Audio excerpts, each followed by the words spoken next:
So may mga tips naman tayo kung paano patayin ang damo. Wala tayong magawa ngayon kundi naisipan ko na lang talaga to na patayin ang aking mga tinatanim nitong talong. Ito ay magdalawang taon na. Itong talong na to. So naisipan ko na lang talaga ngayon na isprayan ko lang po to ng Roundup para mataniman po ng panibago. So, may mga nataniman na ako doon sa dulo. Yung bagong tanim ni John Stevie na Calixto F1. So wala akong ibang ginagamit na talong. Ang variety na ginagamit ko kundi yung Calixto F1. Kasi po 2 buwan pa lang mag-start po siya ng mamumunga. Mabilis lang mamunga at saka yun, ang dami pa naman bunga sa starting sa pamumunga ng Calixto F1. So yun. Hindi naman ako nagsabi na gamitin nyo. Ang sa akin lang ay gusto ko lang i-share sa inyo ang ginagamit ko mga paps na variety. So ito, ang dami ng talagang damo. Ang haba, mataba pa naman. So sayang naman talaga sana to. Oh. Ang dami talaga. Ang taba pa. Tapos yun, isipan ko lang talagang isprayan to. So may mga ilan akong itanim dito na kalabasa. So katulad yan mga paps, may mga kalabasa na to. Hindi na makakaya damuhan ng mano-mano. So ang ginagawa ko dito, wala akong choice kundi isprayan na lang ng Roundup. Sa mga baguhan dyan na gustong matuto, ang video na to ay para sa inyo. Kung paano mag-spray, paano magtimpla na makatipid tayo. Kasi ang buhay ngayon, kailangan talaga dito may mga diskarte tayo or paano makatipid. So, sayang sana yung dito kalabasa, pero yun, na-desisyonan ko na isprayan na lang ito na area para mataniman po ng bagong talong. Dahil kasi may yun na nga ang sinasabi ko, may mga gusto nang bumili sa ating mga talong. Sa ngayon hindi muna talaga ako nakapagbinta ng iba sa iba dahil po may mga solid buyers tayo mga kapaps na kahit ilan bilhin nila. So yun po ang pinaka-importante dyan, yung buyers talaga na walang sukuan. Kahit may time na idol na mahal, may time rin na mura, yun, iwanan ka talaga. Pero yan, siguro kung maganda lang yung communication namin, yung namin, kumbaga transaction, tuloy-tuloy yun. So ang gagawin ko lang dito, parami na lang po ang pagtanim para baka balang araw sa dami pwede tayo mabigyan yung iba. Parang ganun na lang yun mga ka-farmers. Diskarte lang kailangan talaga dito. Ito, isprayan ganun talaga to. So malaki-laking area na to. Dati kasi yung area na lang dyan dito sa isa, dalawa, tatlo, apat na idol tudling, sa Bisaya pa. Nakaharvest ako dito ng mga isang sako at kalahati. So means to say nasa mga yun 60 kilos ganun or 50 kilos ganun. Malaking bagay na yan, malaking na yan. So bali apat lang to, ganito kalaki kasi po yung pagtanim ko nito mga farmers ay malaki-laki talaga yung distance dito.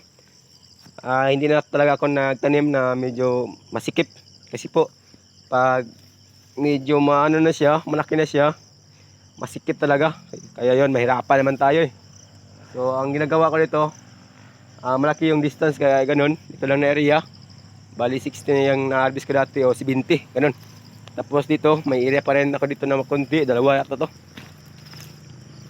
So ito, malaki-laki ito. So ang gagawin ko naman ngayon ay ito, tuloy-tuloy natin. Sana masuportaran niyo si John Stevie kung paano. Isa to sa tips niya, pwede yung gayahin. Sana all. So let's go. So dito ngayon mga ka-idol, ang may tuturo ko sa inyo yung timpla sa ating roundup. Dahil wala po tayong cameraman, so ipapakita ko lang sa inyo para sa mga baguhan na gustong makatipid. So ito ang sukatan ko mga kapaps, hanggang dito lang yan ang laman. Ito. So yan lang po, tingnan nyo.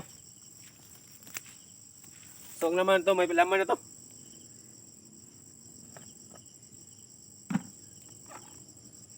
Ito paps.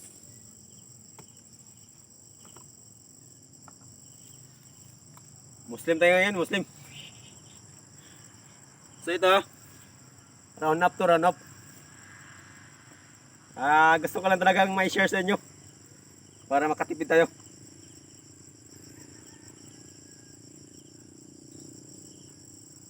Oh, yun o.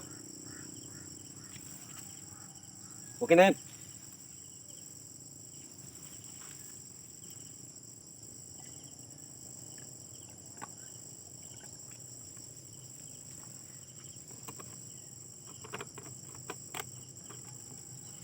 So ang gagawin natin, i-shake lang natin yan. Ha?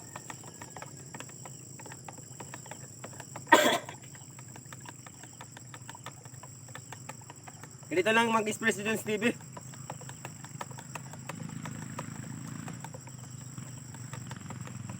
Para sa akin ngayon, pag nag-isip ako, maaga pa lang mga kapaps, okay na. Nung itanungan ko kasi dito, kung paano mag-spray, sabi niya tanghali na daw, mainit yun. Kahit maaga pa lang pwede na mag-spray para hindi tayo masira sa init. So parang ganun na siya, tingnan nyo. Pag ito ang ano niya 100% para sa akin, damo talaga, patay talaga yun. At saka medyo lang ano talaga to, medyo matagal-tagal. Siguro hindi yan. Siguro mga 8 days wala na talaga ang damo na na-spray natin. So kailangan dito diskarte lang talaga kung paano makatipid sa pag-spray. No, to. Parang ganito na siya. Kasi pag isang lata 2 to 3 days patay na po yung damo. Pero sa ganitong timpla, 8 days talaga mga ka-idol, 8 to 6 to 7 to 8, ang damo talaga, patay na talaga yun. Wala na tayong masabi kundi ganoon na talaga ang buhay.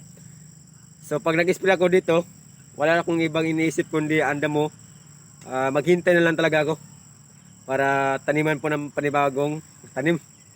So sana sa video na to ay makakatulong to sa iba, sa mga baguhan na gusto makatipid kahit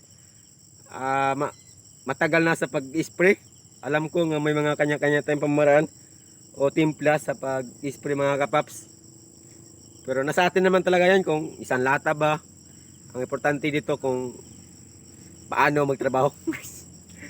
So ito, maraming salamat at sana nakakatulong yung video natin at sana may mga konti tayong tips sa pag-spray para madali.